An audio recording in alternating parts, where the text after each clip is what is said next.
Moments of Truth with Andrew Marks, co-founder of Success Hacker. Today I have with me Alix Harris, Senior Manager, Customer Success Operations at PandaDoc. Alix, thanks for making time for me today. Tell us a bit about your company and what you and your team are responsible for.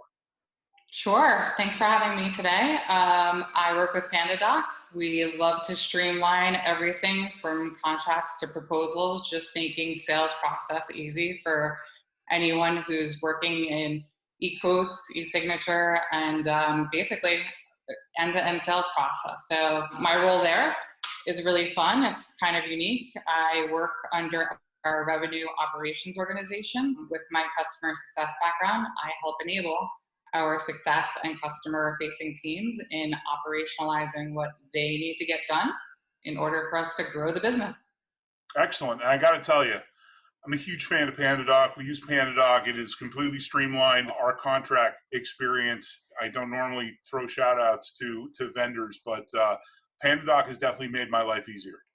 I love to hear it, and it's almost one of my favorite things to think about is that when people say they love sending contracts out, which can sometimes be a painful process, negotiations and things like that, people actually rave about sending a contract out, which is the best thing I could ever hear.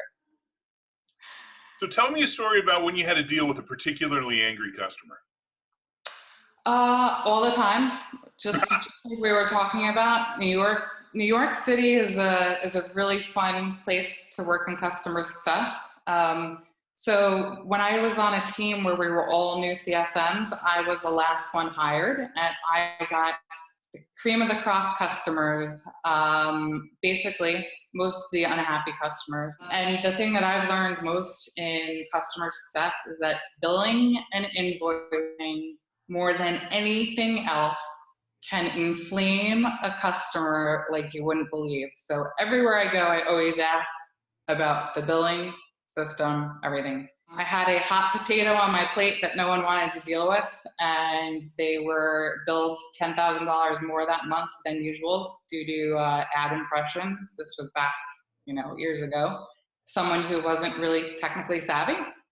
So from my technical support days, I went a little above and beyond, did a little Googling, downloaded some software development, and gave him some tips on how he could reduce the cost on his ad impressions. And therefore, I kind of turned it around and I upsold him by $100,000.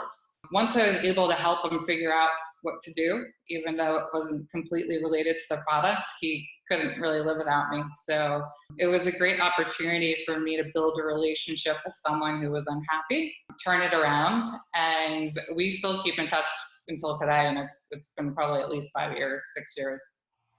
As I say to my daughter, turn your frown upside down.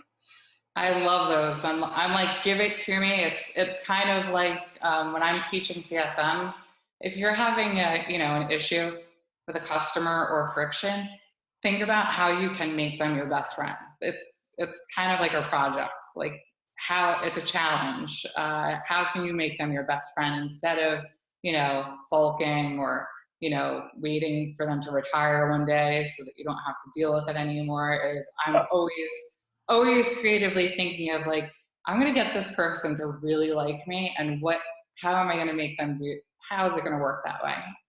So that's one lesson that I've definitely learned. And so I really like turning fires upside down, just like Funtown. It's a great strategy. I love it. Sure, everybody will appreciate that. Thanks a lot for your time. Sure. Thank you.